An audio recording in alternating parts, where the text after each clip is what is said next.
Hola polluelos, vamos a ver la segunda parte de fisiología de motilidad gastrointestinal, para lo cual vamos a ver un PowerPoint que les preparé, que es fisio de motilidad, segunda parte.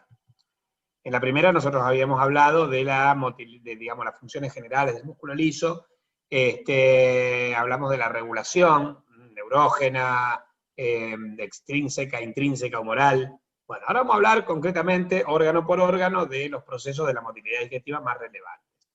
Esta es fisiología, gentileza del Instituto Tejedor. Bueno, cuando vos producís la ingestión de alimentos, o la cantidad de alimentos que una persona ingiere depende principalmente de su deseo intrínseco de ellos, o sea, del hambre. El tipo de alimento que se busca con preferencia en cada momento depende del apetito. Recuerden que en la clase de regulación del hambre-saciedad, nosotros hablamos o diferenciamos el hambre del apetito. Bueno, estos mecanismos constituyen sistemas de regulación automática muy importantes para mantener un aporte nutritivo adecuado al organismo. Entonces vos ingerís el alimento porque tenés hambre. Como sos humano y tenés la capacidad de seleccionar los alimentos de acuerdo a factores históricos socioculturales, bueno, vos manifestás el apetito, es decir, la selectividad, las ganas de comer tal o cual alimento. Bien, y lo ingerís. ¿Qué va a pasar? La motilidad digestiva inicial estará dada por lo siguiente. En la boca va a ocurrir la masticación y la primera fase de la deglución, que es la fase voluntaria. Después, en la faringe ocurre la segunda fase de la deglución, la fase faringea, y en el esófago ocurre la tercera fase de la deglución o peristaltismo esofágico. Entonces, vamos primero a la masticación. Los dientes están diseñados para la masticación, las piezas anteriores, los incisivos, poseen una fuerte acción de corte, mientras que las posteriores, que son los molares, ejercen una acción trituradora. La acción conjunta de todos los músculos maxilares ocluye los dientes con una fuerza que puede alcanzar los 25 kilogramos en los incisivos y 100 kilogramos de fuerza en los molares. Bueno, se va a traer un reflejo, que se llama reflejo masticatorio. La presencia del bolo alimenticio en la boca desencadena primero el reflejo inhibidor de los músculos de la masticación, por lo que la mandíbula desciende. A su vez, esta caída inicia un reflejo de distensión de los músculos mandibulares, o sea, un reflejo miotático, que induce una contracción de rebote. Esta acción eleva automáticamente la mandíbula para ocluir los dientes. Al mismo tiempo, el bolo se comprime de nuevo contra el revestimiento bucal, lo que se traduce en una nueva inhibición de la musculatura mandibular, con caída de la mandíbula, un nuevo rebote, etc. Y este proceso se repite una y otra vez. Como la marcha y otros procesos, tiene un inicio y una terminación voluntaria. Pero después tiene una serie de movimientos asociados durante el transcurso que son involuntarios. Bueno, ¿cómo se regula? Los músculos de la masticación están inervados fundamentalmente por las ramas motoras del quinto par craneal, del trigémino. Y el control del proceso de la masticación depende de los núcleos situados en el tronco del encéfalo. La activación de las zonas reticulares específicas, o sea, del sistema reticular activante, cerca de los centros del gusto del tronco encefálico, inducen movimientos masticatorios rítmicos. Pero además, la estimulación de distintas zonas del hipotálamo, de la amígdala e incluso de la corteza cerebral próxima a las áreas sensitivas del gusto y del olfato pueden, a menudo, causar o desencadenar la masticación. Bueno, vamos al reflejo masticatorio, vamos a la apertura de la mandíbula. Entonces, lo que decíamos es, para abrir la mandíbula necesitas contraer el digástrico y relajar el macetero. Y para elevar la mandíbula, al revés, se tiene que contraer el macetero y relajarse el digástrico. Por poner dos músculos muy importantes en apertura y cierre, pero hay otros músculos importantes. Entonces, esto está controlado por el trigémino. Lo que hace el trigémino es, concretamente, por ejemplo, estimular al digástrico para que se contraiga, al mismo tiempo que inhibe al macetero para que se relaje. Hay vías, esto puede partir a partir de los receptores táctiles de la boca, también de los nociceptores. Entonces, por ejemplo, los mecanorreceptores, estos van al núcleo mesencefálico del trigémino, y lo que va a hacer es, la vía roja es activación y la vía azul es inhibición. Va a activar a neuronas que activan a las neuronas en el núcleo motor del trigémino que activan al digástrico, el cual se contrae.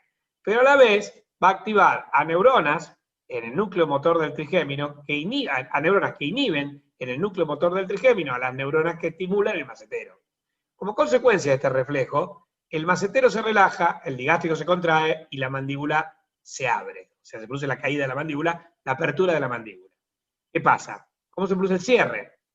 Cuando se distiende el macetero, los usos neuromusculares del macetero, que son receptores de estiramiento, a través del reflejo que era el miotático, vienen, estimulan al núcleo mesencefálico del trigémino, de acá se estimula el núcleo motor del trigémino, y esto estimula la contracción del macetero. Fíjense que tanto la apertura como el cierre de la mandíbula es un reflejo trigémino-trigeminal. Tanto el asa aferente como la eferente están vehiculizadas por el nervio trigémino, el quinto par craneal.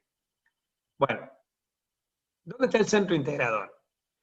La masticación es automática y está controlada por el centro de la masticación en el tronco encefálico, donde tenés el núcleo principal del trigémino, el área pretrigeminal donde se encuentra el núcleo motor. Este es el centro de la masticación en el tronco encefálico cercano a la protuberancia, en la protuberancia. Bueno, ¿cómo se regula entonces? Aunque el generador de patrones puede funcionar aislado, su funcionamiento es iniciado y modulado por aferentes sensoriales y también corticales. Vos podés iniciar la masticación, vos abriendo la mandíbula en forma voluntaria, ¿no? O a través de un reflejo. Entonces, como decíamos, vos tenés vía descendente, o sea, cortical, o a partir de receptores táctiles, etcétera, en las arcadas dentarias. Esto va a estimular, en el núcleo principal del trigémino, va a estimular a neuronas que van a estimular, por ejemplo, a las neuronas en el núcleo motor del macetero, al mismo tiempo que estimulan a una neurona inhibidora de la neurona del digástrico. Eso para que la mandíbula se abra. Al revés, eso para que la mandíbula se cierre. Si vos querés que se abra la mandíbula, vos lo que haces es estimular a la neurona, que estimula a la neurona, que estimula el digástrico, y a la vez estimulás a una interneurona que inhibe a la neurona que estimula el macetero. Con esto, el digástrico se contrae, el macetero se relaja. Es decir, hay en el área pretrigeminal, antes del núcleo motor, después del núcleo principal del trigémino, sensitivo, y detrás del núcleo motor, vos tenés un conjunto de interneuronas que son capaces de regular en forma conjunta a las neuronas que controlan los músculos que abren y las que cierran la mandíbula, que son antagonistas entre sí. De tal manera que cuando se contrae un músculo, su antagonista se relaje. Cuando se contrae el digástrico, se relaja el macetero y viceversa. Bueno, función de la masticación. Reduce los alimentos a partículas más pequeñas que son más fácilmente deglutibles, se las puede tragar mejor. Al ser más pequeñas, también esto facilita la acción de las enzimas digestivas sobre ellas. Mezcla los alimentos con la saliva para formar el bolo alimenticio. Y rompe la cubierta de celulosa de los vegetales crudos para facilitar su digestión. Bien, eso es la masticación. Vamos a la deglución. Se la define como el tránsito del bolo alimenticio desde la boca al estómago. Y tiene tres fases: la oral, la faríngea y la esofágica.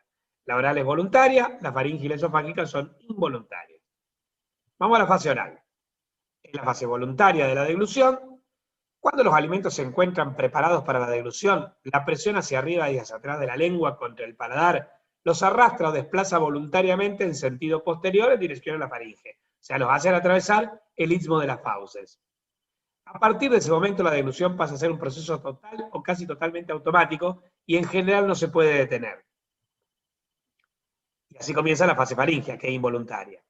Cuando el bolo alimenticio penetra en la parte posterior de la boca y en la faringe, estimula las áreas epiteliales receptoras de la deglución, que están situadas alrededor de la entrada de la faringe, sobre todo en los pilares amigdalinos, que creo, porque me decían uno de mis alumnos que Arias lo voy a llamar como una zona gatillo para comenzar el reflejo de la deglución.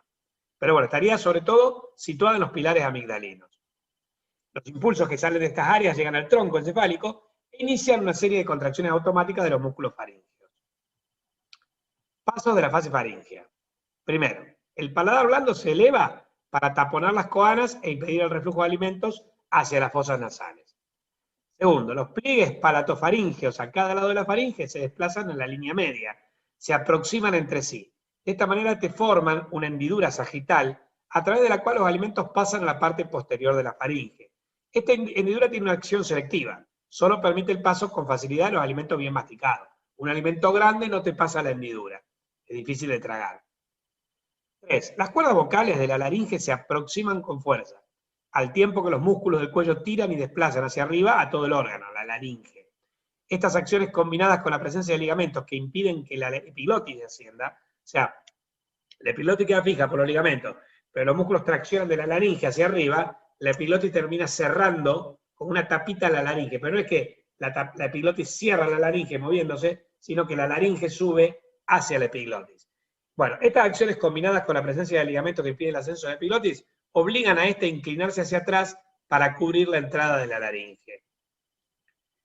Bueno, entonces el ascenso de la laringe tracciona del orificio de entrada al esófago hacia arriba y lo amplía, y al mismo tiempo los 3 o 4 primeros centímetros de la pared muscular esofágica, que es el esfínter esofágico superior o faringo esofágico, se relajan para que los alimentos penetren en el esófago.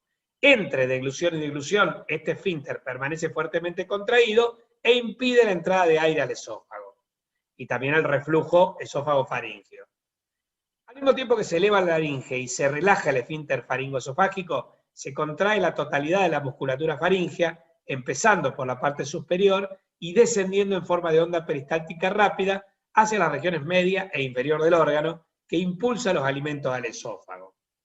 En resumen, los mecanismos de la fase faríngea comprenden cierre de la tráquea, apertura del esófago y una onda peristáltica rápida originada en la faringe que empuja el bolo alimenticio hacia la parte superior del esófago. Este proceso dura menos de 2 segundos, entre 1 y 2 segundos. Bueno, ¿cómo se regula?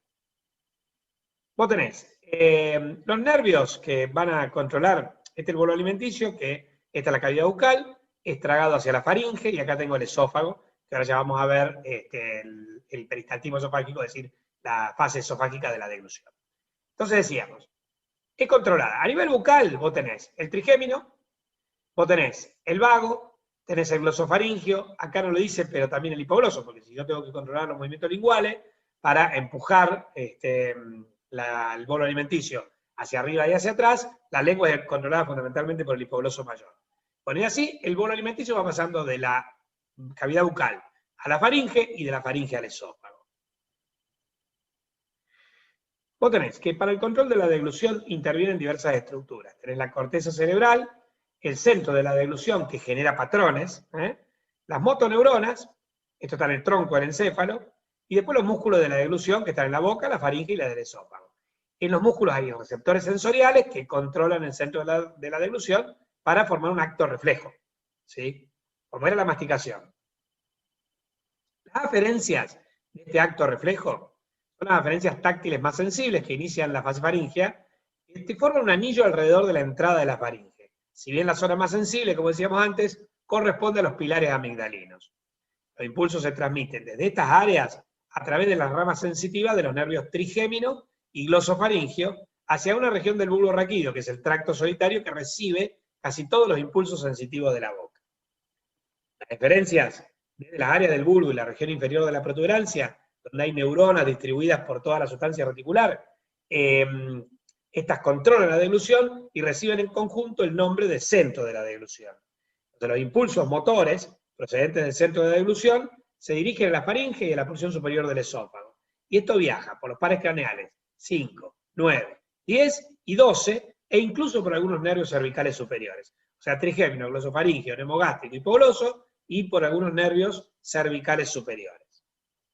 Bueno, con respecto a la fase voluntaria u oral, bueno, los impulsos pueden comenzar en la corteza motora, en el área 4 de Brodmann. ¿Se acuerdan que ahí teníamos el homúnculo de Penfield, que teníamos una representación a ese nivel, el homúnculo motor? Y bueno, y fíjense que vos tenés representada la mano, tenés representada la cara, y por debajo tenés la lengua y debajo el centro de la deglución. Esto es swallowing, quiere decir deglución.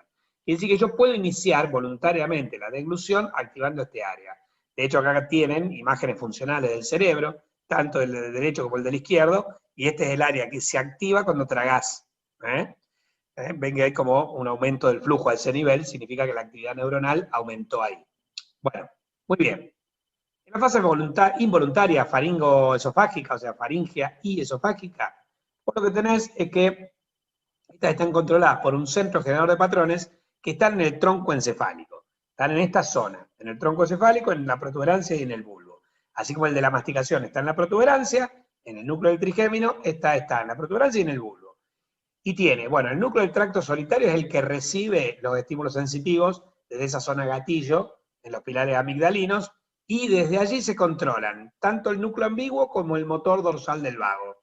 El núcleo ambiguo para la parte superior para los músculos estriados faringeos y los estriados de la parte superior del esófago, y el motor dorsal del vago para el músculo liso de la parte inferior del esófago.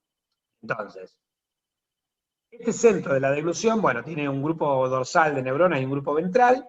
En el grupo ventral es capaz de estimular al vago, al hipogloso, al trigémino, al facial, bueno, y también al núcleo ambiguo, desde donde se van controlando la musculatura de la faringe y del esófago. Y también el plexo intramural, o sea, el plexo de Meiner y el plexo de Habermas.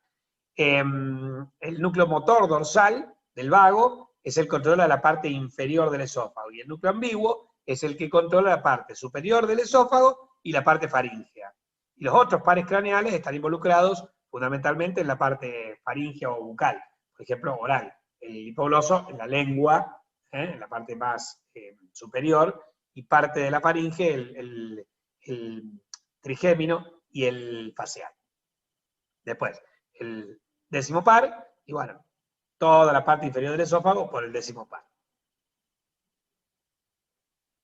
Inhibición de la respiración. Toda la fase faríngea de la deglución dura menos de 6 segundos, por lo que la interrupción del ciclo respiratorio solo afecta a una fracción del mismo. El centro de la deglución inhibe de manera específica el centro respiratorio del bulbo durante este intervalo e interrumpe la respiración en cualquier punto del ciclo para que tenga lugar la deglución.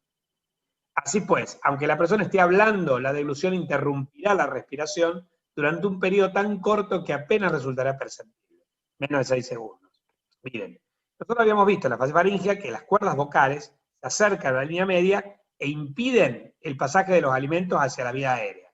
Pero a la vez también se inhibe la respiración.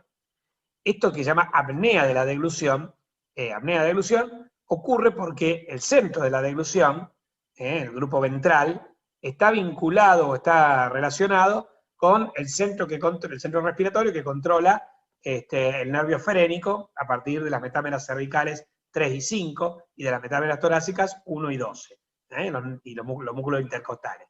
El frénico controla el diafragma, los intercostales controlan, estos nervios controlan a los músculos intercostales, que son músculos de la respiración. Entonces, si vos inhibís este centro de la respiración, paralizás el diafragma y paralizar los músculos intercostales para paralizar la respiración durante menos de 6 segundos. ¿tá? Pero bueno, es para evitar esa broncoaspiración, ese pasaje de los alimentos hacia las vías aéreas. Bueno, la fase esofágica se llama peristaltismo. El esófago suele desarrollar dos tipos de movimientos peristálticos, que son el peristaltismo primario y el secundario. El primario es una simple continuación de la onda peristáltica que se inicia en la faringe, se propaga hacia el esófago durante la fase faríngea. Recorre de la faringe hacia el estómago en 8 a 10 segundos. Todos en la deglución. 3 segundos sería para un líquido y 9-10 segundos para, 3 segundos sería para un líquido, está bien, y para un sólido estaría entre 9 y 10 segundos. El alimento deglutido por una persona en posición erecta suele llegar a la parte inferior del esófago con una rapidez mayor, en unos 5 a 8 segundos, ya que en este caso se suma el efecto gravitatorio. Pero aunque no estés parado, aunque estés acostado, puedes tragar igual, porque es un fenómeno muscular. Si la onda peristáltica primaria no logra mover hasta el estómago la totalidad del alimento que penetró en el esófago, se producirán ondas de peristaltismo secundario. Estas son debidas a la distensión de las paredes esofágicas provocadas por los alimentos retenidos. Ponle que vos tragaste un bolo, y en las contracciones el bolo se partió en dos. Y la primera parte del bolo llegó al estómago, pero una segunda parte quedó en el esófago. La primera parte que llegó al estómago lo hizo por el peristaltismo primario. La segunda parte del bolo, que es el fragmento que quedó en el esófago, inicia un peristaltismo secundario para movilizarlo hasta el estómago, de tal manera que el esófago quede libre de comida. Entonces, estas ondas persisten hasta que se completa el vaciamiento del órgano. Bueno, con respecto al peristaltismo esofágico, el esófago se puede considerar como si fuese un tubo que se encuentra, digamos, entre dos zonas de alta presión. Un tubo de baja presión, que es el cuerpo del esófago, que está entre dos sectores de alta presión, que son el esfínter esofágico superior, que limita el esófago con la faringe, y el esfínter esofágico inferior, que limita el esófago con el estómago. Todo el cuerpo del esófago tiene una presión baja. Si nos fijamos en milímetros de mercurio, 0, o sea, entre más 1 y menos 1 milímetro de mercurio, que sería la presión intratorácica. que en inspiración es infraatmosférica, 1 milímetro de mercurio por debajo de la presión atmosférica, y en expiración es supraatmosférica, o sea, 1 milímetro de mercurio por arriba de la presión atmosférica. En cambio, el esfínter esofágico superior tiene una presión de 70, 80 milímetros de mercurio, y el esfínter esofágico inferior también tiene una presión un poco más alta. No tan alta como este, pero tiene una presión de por lo menos 20 milímetros de mercurio. Bueno, ¿qué es lo que pasa? Ambos esfínteres evitan. En el caso del esfínter esofágico superior, la entrada de aire al esófago cuando no estás deglutiendo, y también el reflujo, evita el reflujo esófago-faríngeo. Mientras que el esfínter esofágico inferior lo que evita es fundamentalmente el reflujo gastroesofágico, que sería peligroso para el esófago. Bueno, acá vemos, esta es la relajación del esfínter esofágico inferior, cuando el alimento pasa hacia el esófago, desde la faringe al esófago, pero después se vuelve a cerrar. Aumenta la presión para cerrarse y después se estabiliza en 70 milímetros de mercurio. Acá se cierra. Después empieza la onda peristáltica en el esófago. Primero el bolo está acá y vos tenés un aumento de la presión en el esófago donde está el bolo. Después pasa acá y aumenta la presión a este nivel. Después pasa acá, aumenta la presión a este nivel, pasa acá, aumenta la presión a este nivel. Cuando llega al esfínter esofágico inferior, se produce la relajación del esfínter esofágico inferior, el bolo pasa al estómago y después se vuelve a contraer el esfínter esofágico inferior para evitar el reflujo gastroesofágico. Entonces tenemos el esfínter esofágico superior se abre e inmediatamente se cierra, hay una onda de contracción que va descendiendo en el esófago, y después en la parte inferior, precedida hay una relajación que abre el esfínter esofágico inferior y después lo cierra. Bien. ¿Cómo se regula la fase esofágica? La musculatura de la pared de la faringe y del tercio superior del esófago está constituida por músculo estriado. Por lo tanto, las ondas peristálticas de estas regiones solo están controladas por impulso de los nervios esqueléticos, de los nervios glosofaringios y del vago, fundamentalmente del vago. Mientras en los 2 tercios inferiores del esófago, exclusivamente el vago. La musculatura es lisa, pero esta porción está sometida también a un fuerte control por los nervios vagos. Esto actúa a través de sus conexiones con el sistema nervioso mientérico del esófago, o sea, con los plexos de Meissner y de Haberbach, fundamentalmente de Haberbach.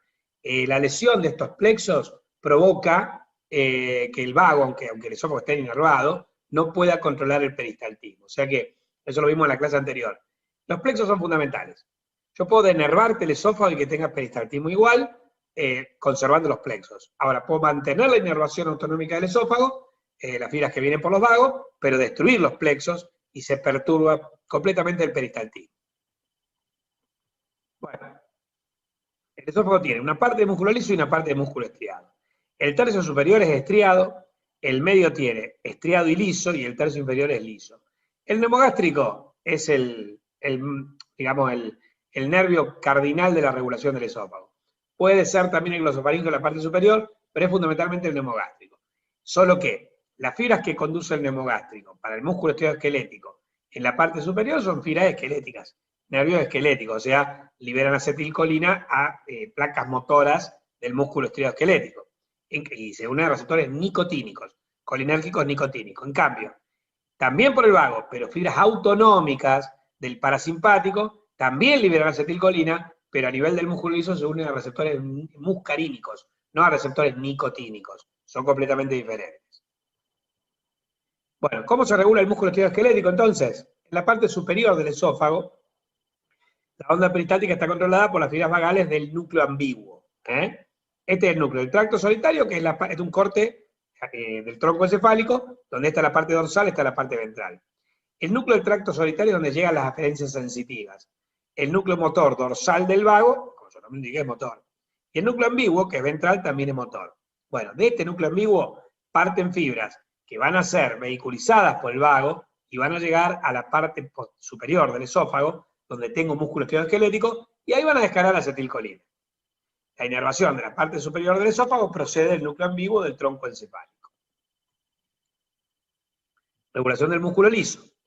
En la parte inferior del esófago, la onda peristáltica está controlada por fibras vagales del núcleo motor dorsal del vago.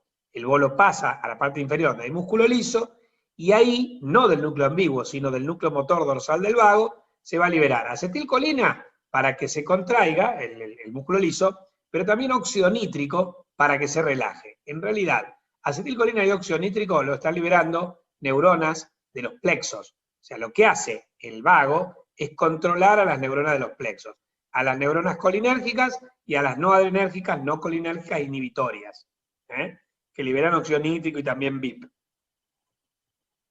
Entonces, ¿cómo se regulan los plexos? En la parte inferior del esófago, el plexo mioentérico tiene neuronas excitadoras, que son colinérgicas, liberan acetilcolina, e inhibidoras, que liberan óxido nítrico, BIP, ATP, que son no adrenérgicas, no colinérgicas, inhibitorias. Entonces, del núcleo motor dorsal del vago vienen fibras parasimpáticas, autonómicas parasimpáticas, que son vehiculizadas por el vago, que liberan acetilcolina hacia neuronas colinérgicas y acetilcolina hacia neuronas no adrenérgicas, no colinérgicas, inhibitorias.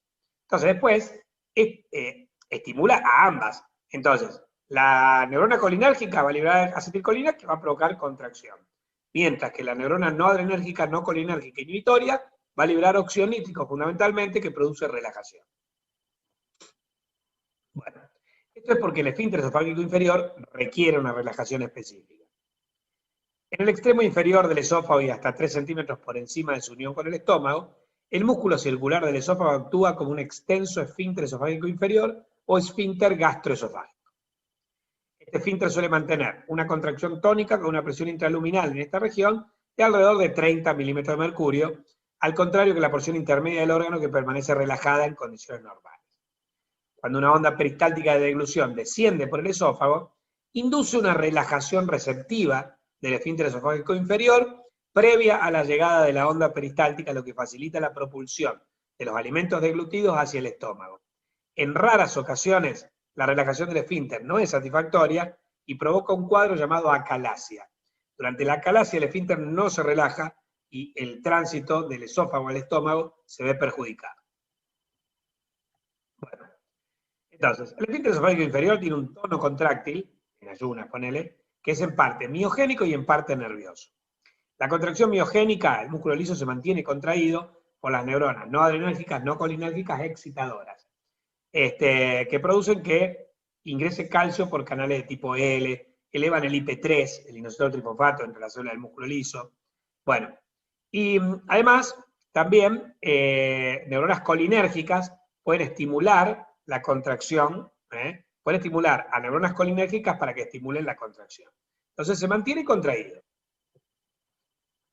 Esta contracción aparte puede ser favorecida por otros mecanismos, tales como la presión intraabdominal, que es mayor que la presión intratorácica, de 3 a 6 milímetros de mercurio, y contribuye a cerrar un poquito más el esfínter esofágico inferior, y además también las fibras del diafragma. La contracción del diafragma a ese nivel contribuye a aumentar la presión en el esfínter esofágico inferior.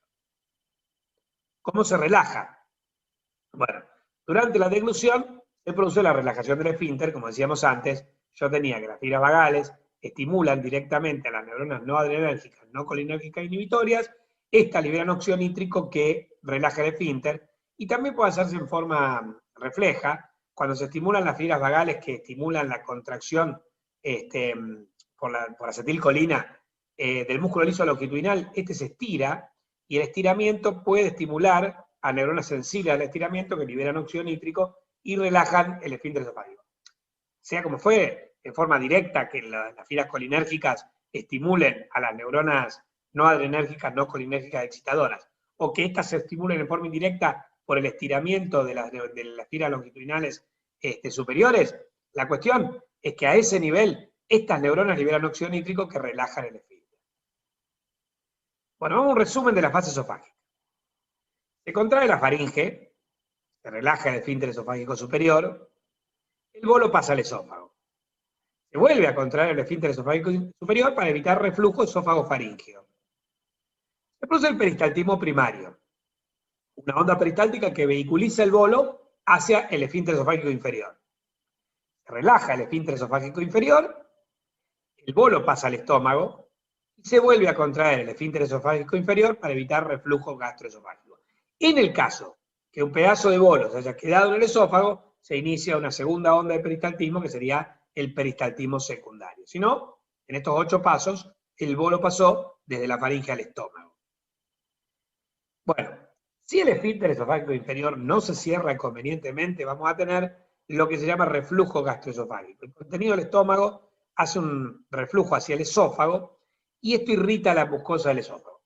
Se puede producir la metaplasia del epitelio, que significa un cambio del epitelio, que es estratificado plano, hasta estratificado cilíndrico, cuando cambia el epitelio por un factor irritativo, en este caso el ácido. Esta metaplasia, que es lo que se llama esófago de Barrett, pues es una lesión precancerosa. Con el tiempo, si esto se repite con el tiempo, puede producir cáncer de esófago.